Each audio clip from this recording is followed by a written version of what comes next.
It's Act 5, Scene 1. Let's read a brief summary of the scene. Act 5, Scene 1. Prospero is now fully in command. When Ariel describes the condition of the king and courtiers, Prospero takes pity on them and after a brief meditation on the achievements of his magical powers, releases them from the spell. He reveals himself for what he really is, the Duke of Milan, and extends his forgiveness to all. Alonso still grieves for his son until Prospero draws a curtain and discloses Ferdinand and Miranda. Ariel escorts the crew of the king's ship from the scene of the shipwreck and then drives in the drunken Stefano and Trinculo with Caliban to complete the picture. Prospero speaks the epilogue. I have just read the brief summary and we will try to understand the scene in detail right now. Scene 1. What is the setting of Scene 1? It's before Prospero's cell. And who are the characters present? Enter Prospero in his magic robes and Ariel. Just have a look at the picture. Prospero in his magic robes. And we have Ariel with him. Prospero. Now, does my project gather to a head? My charm crack not, my spirits obey, and time goes upright with his carriage. What is the meaning of the word project? Project is design or experiment, and the expression gather to a head means approach a critical point. Crack means blow up or fail, and time goes upright with his carriage. That is, the time is up. Prospero uses the language of alchemy. And what is alchemy? A science which aimed to transmute base metals such as lead and iron into gold. So this is the language of alchemy. The first two lines, lines 1 and 2. Now, the explanation. What is Prospero trying to tell? Prospero is happy that his plan has reached the climax. He states that his magic charms, his spells do not fail and his spirits obey him and time marches on.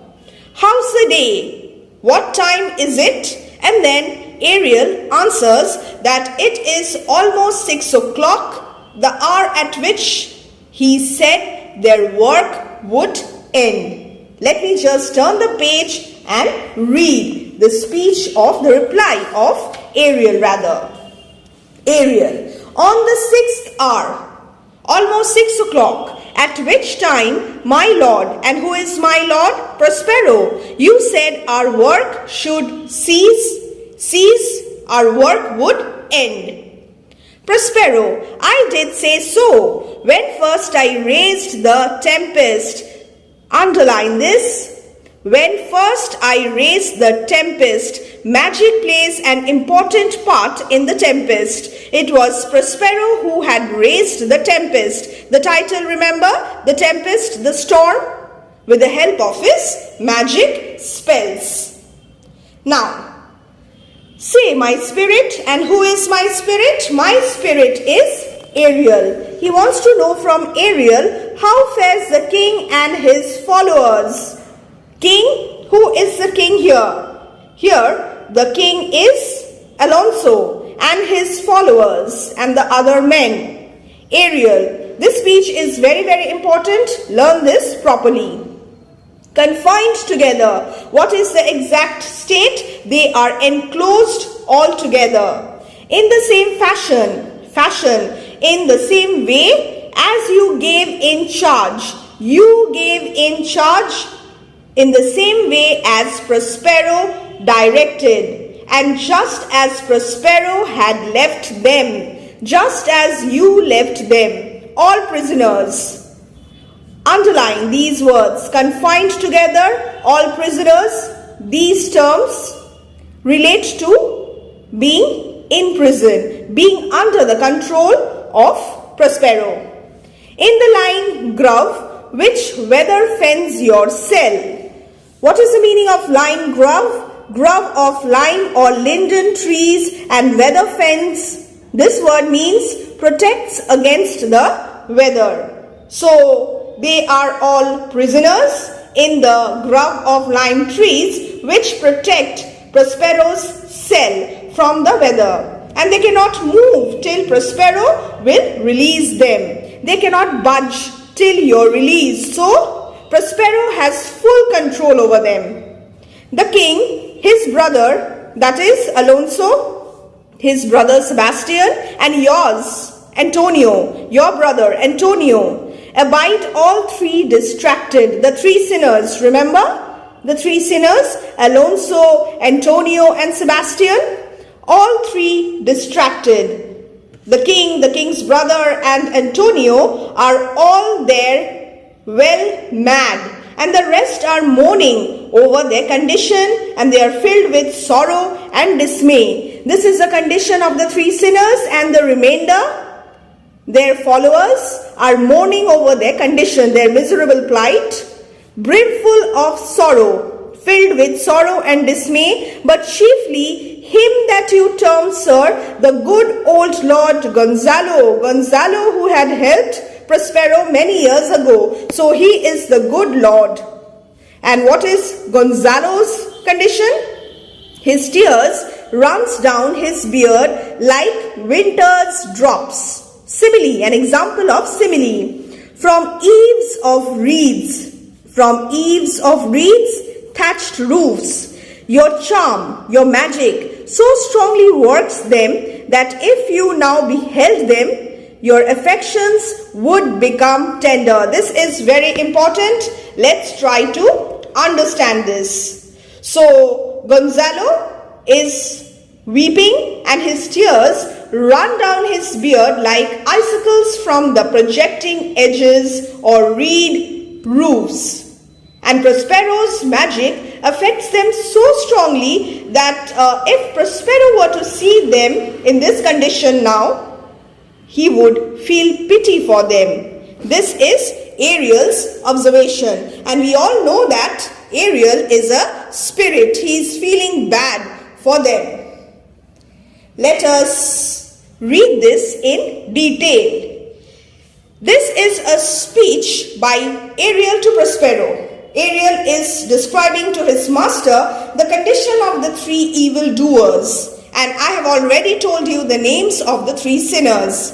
As a result of the punishment imposed upon them by Prospero, their condition is wretched and miserable. Keep this in mind. Miserable and wretched condition.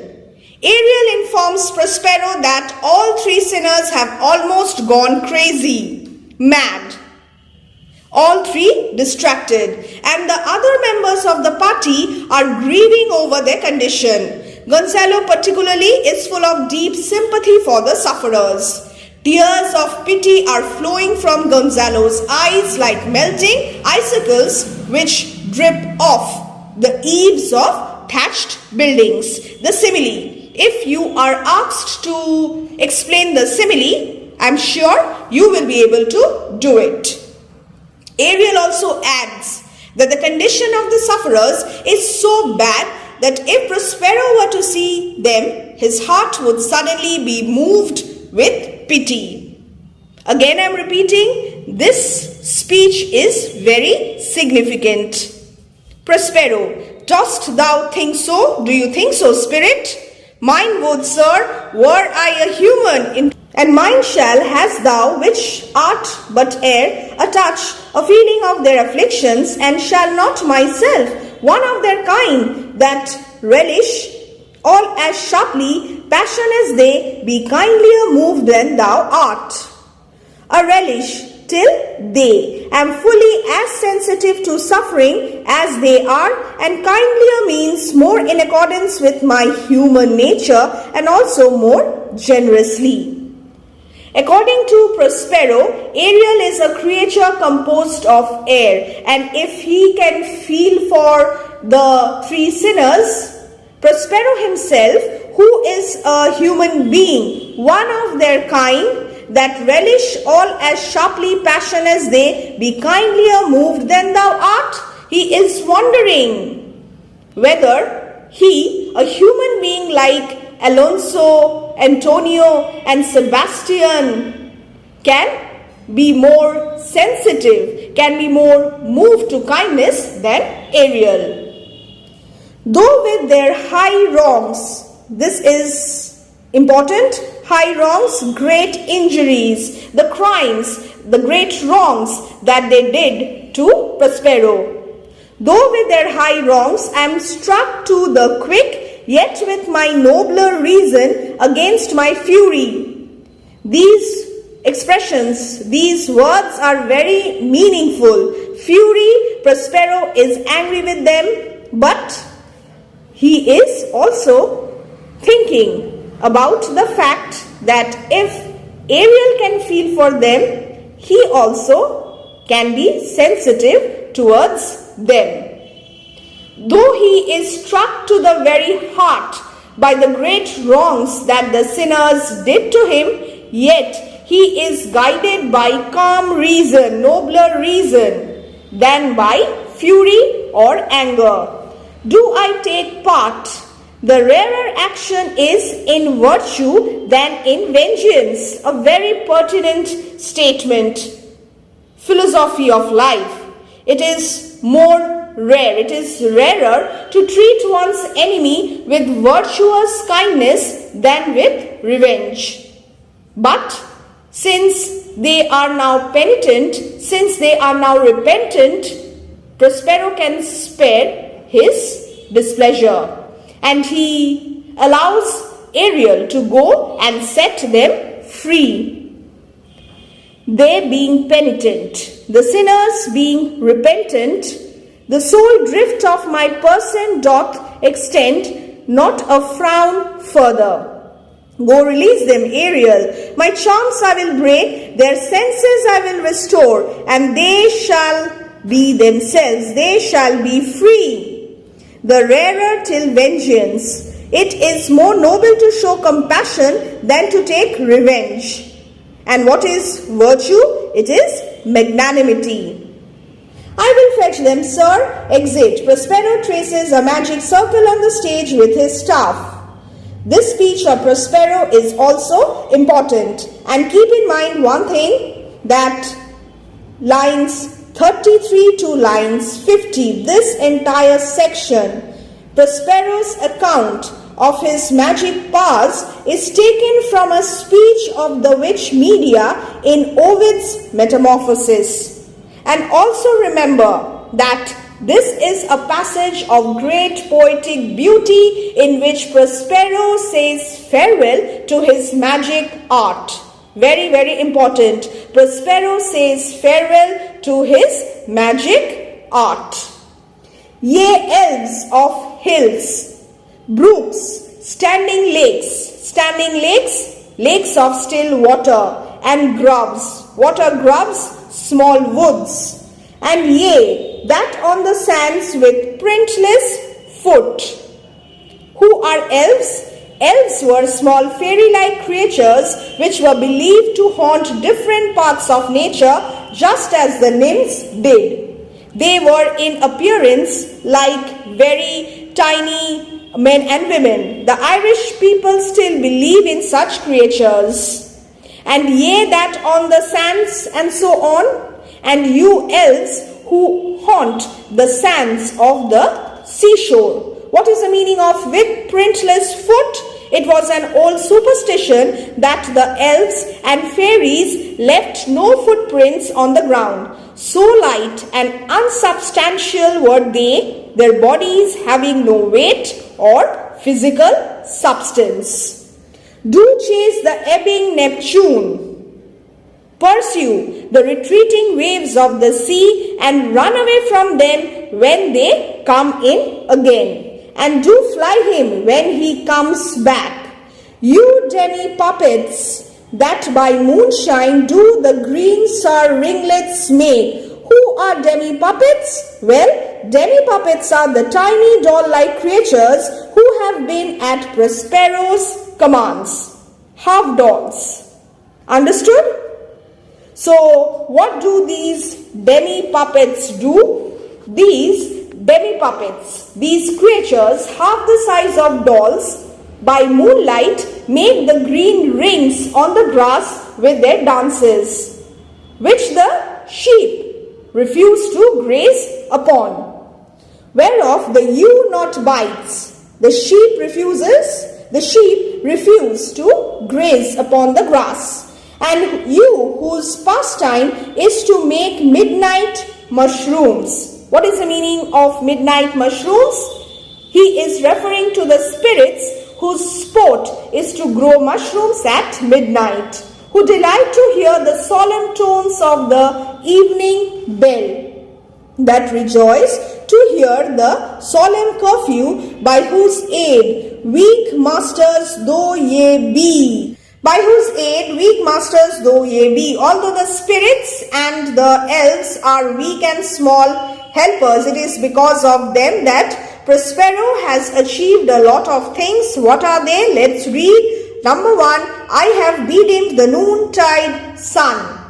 He has darkened the sun at midday. Number 2, called forth the mutinous winds, and twixt the green sea and the azured vault set roaring war. Number 2, he called forth stormy winds to blow and set the green sea and the azured vault. What is the azured vault? The blue arch of the sky at war, responsible for the tumultuous weather conditions.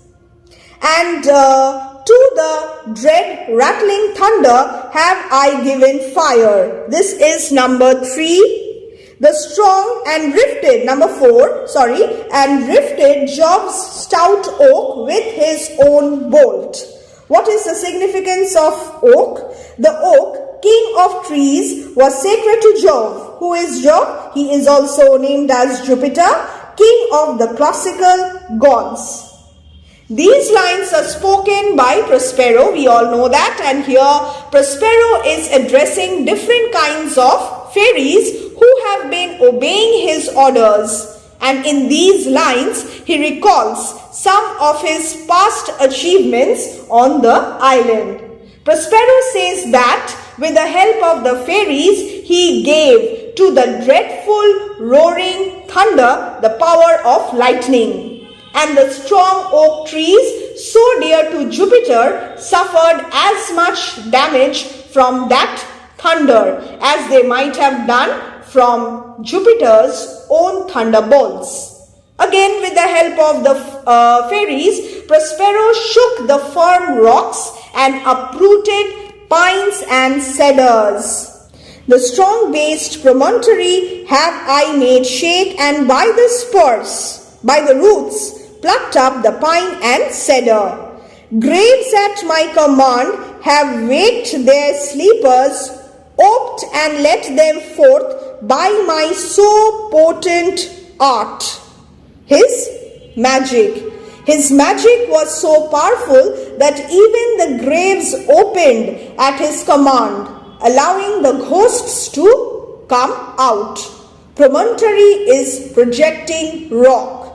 And Jove, I have already told you, is Jupiter, the king of the classical gods. Potent art, Prospero's supernatural power. But this rough magic, he calls his magic rough magic. Prospero dismisses his achievements as mere conjuring tricks. But this rough magic I here abjure. Very, very important. Again, here, having completed his plan against his enemies, Prospero now decides to give up his magic powers and return to a normal life. He recalls all his past achievements, and then here he states his final decision. What is his final decision? Now he is ready to give up his magic, which has been violent in its effects. He is now going to make his last demand by his magic pass. And what is it? Let's read. But this rough magic I here abjure, and when I have required some heavenly music, which even now I do, to work mine end upon their senses, that this airy charm is for. Airy charm, music in the air. I will break my staff, bury it certain fathoms in the earth, and deeper than did ever plummet sound, I will drown my book. Those books which Caliban wanted to destroy, which Caliban wanted Sebastian to destroy. Remember? So here his last demand is to call for some heavenly music. By means of this heavenly music, he wishes to produce a certain effect upon the mind of King Alonso and others. He is going to employ his magic for the last time. After this action, he will break his magic staff, he will break his magic wand and bury it many feet deep in the earth. He will drown his magic book deeper in the sea than the sounding line has plumbed. In other words, Prospero will now say goodbye to his magic powers, and he will discard the instruments of his magic, namely the magic staff and his magic book. Solemn music, and then enters Ariel. Here enters Ariel before, then Alonso with a frantic gesture, attended by Gonzalo, Sebastian and Antonio in like manner, attended by Adrian and Francisco. They all enter the circle which Prospero had made, and there stand charmed, which Prospero, observing, speaks. So I end this session here, and we will start our discussion in the next video from this portion, solemn music.